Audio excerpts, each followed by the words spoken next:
Update చూస్తే SLBC tunnel ప్రమాదం జరిగిన స్థలాన్ని బీఆర్ఎస్ నేతల బృందం ఇవాళ సందర్శించనుంది. టన్నల్లో 8 మంది చిక్కుకోగా సహాయక చర్యలు కొనసాగుతున్నాయి. ఎస్ఎల్బీసీ టన్నల్ పరిశీలించేందుకు వెళ్తామని, తమను అరెస్ట్ చేయొద్దని ప్రభుత్వాన్ని కోరింది. సీఎం రేవంత్, మంత్రులు తమ పర్యటనను అడ్డుకోవద్దని బీఆర్ఎస్ బృందం రిక్వెస్ట్ చేసింది.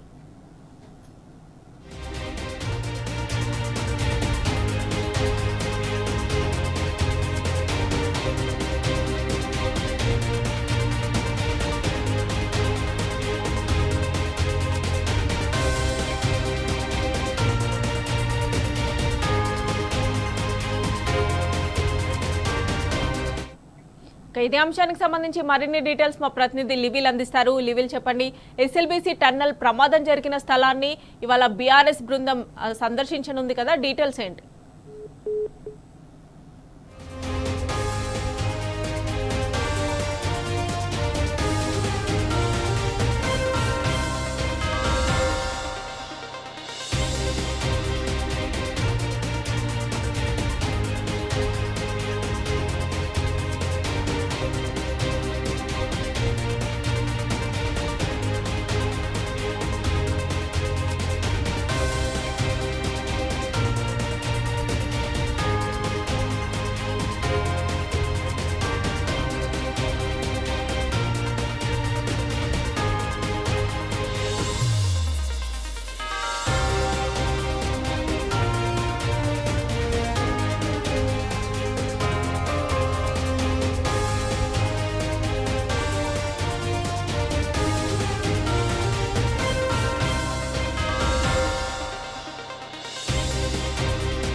మరిన్ని డీటెయిల్స్ లివిల్ అందిస్తారు. లివిల్ చెప్పండి, ఎస్ఎల్బీసీ టన్నల్ ప్రమాదం జరిగిన స్థలాన్ని బీఆర్ఎస్ నేతల బృందం ఇవాళ సందర్శించనుంది కదా, డీటెయిల్స్ ఏంటి?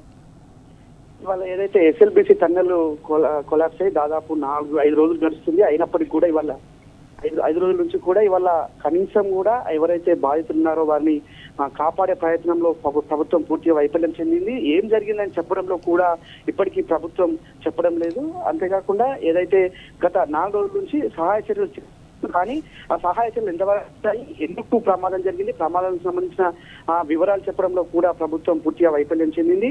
ఇది పూర్తిగా నిర్లక్ష్యం వల్లనే జరిగినట్లు కూడా ఇప్పటికే ప్రాథమికంగా అంచనాకు వచ్చినట్లు కూడా తెలుస్తుంది. అయితే వారికి సంబంధించి ప్రభుత్వం ఏదైతే వివరాలు దాస్తున్న నేపథ్యంలో బీఆర్ఎస్ పార్టీ ప్రధాన ప్రతిపక్ష పార్టీగా వాటిని సందర్శించేందుకు బీఆర్ఎస్ పార్టీ మాజీ మంత్రి ఎమ్మెల్యే హరీష్ రావు అధ్యక్షతన మరి కాసేపట్లో ఇక్కడ నుంచి బయలుదేరున్నారు. ఏదైతే హైదరాబాద్ నుంచి బయలుదేరి ఎస్ఎల్బీసీ సొరంగానికి సంబంధించిన ప్రమాద వివరాలను తెలుసుకున్నారు. ఆ బాధిత కుటుంబాలకు అండగా ఉన్నారు.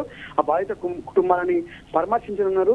అంతేకాకుండా ఏదైతే బాధిత కుటుంబాలు ఎవరైతే ఉన్నారో వారికి ఏ విధంగా ఉంది, లోపల అక్కడ ఉన్న నిపుణులతో కూడా మాట్లాడే అవకాశం కనిపిస్తుంది. ఖచ్చితంగా బీఆర్ఎస్ మాజీ మంత్రి ఎమ్మెల్యే హరీష్ రావు అధ్యక్షతన ఈ కార్యక్రమం ఉంటుంది. ఇప్పటికే మహబూబ్నగర్ జిల్లాకు సంబంధించిన మాజీ ప్రజాప్రతినిధులతో పాటు ఎమ్మెల్యేలు, ఇటు నల్గొండ జిల్లాకు సంబంధించిన ప్రజాప్రతినిధులు అంతా కూడా ఇప్పటికే చేరుకున్నారు. వీరంతా కూడా మరి కాసేపట్లో ఇక్కడ నుంచి బయలుదేరున్నారు. ఏదైతే ఎస్ఎల్బీసీ సొరంగానికి సంబంధించి గత 10 సంవత్సరాల్లో జరిగిన అవాంతరాలు, అది కాకుండా ఏదైతే 10 సంవత్సరాల్లో చేసిన కార్యక్రమాలు అన్నిటికీ కూడా ఇవాళ మరొకసారి కూడా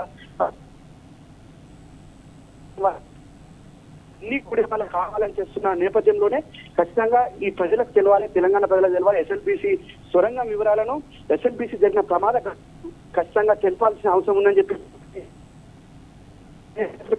ఈ ఎస్ఎల్బీసీ సంబంధించి ఉపహారాలు తెలుసుకునేందుకు ఇప్పటికే బీఆర్ఎస్ పార్టీ అనేక సందర్భాల్లో ప్రమాదానికి సంబంధించిన వివరాలను కూడా ఎప్పటికప్పుడు ప్రభుత్వం వెల్లడించడంలో పూర్తిగా చెందింది. అంతేకాకుండా ప్రమాదం లోపల ఎవరున్నారు, వారికి ఏ విధంగా ఇప్పటికీ ప్రభుత్వం చెప్పలేకపోతుంది కనుక వాళ్ళ బీఆర్ఎస్ పార్టీ నడుము చేస్తామని చెప్పింది. ప్రమాదం జరిగిన ఘటనా వివరాలను తెలుసుకొని ఖచ్చితంగా తెలియజేసే విధంగా కండగా ఉండే విధంగా కూడా మమత. రైట్ లివిల్, థ్యాంక్స్ ఫర్ అప్డేట్స్.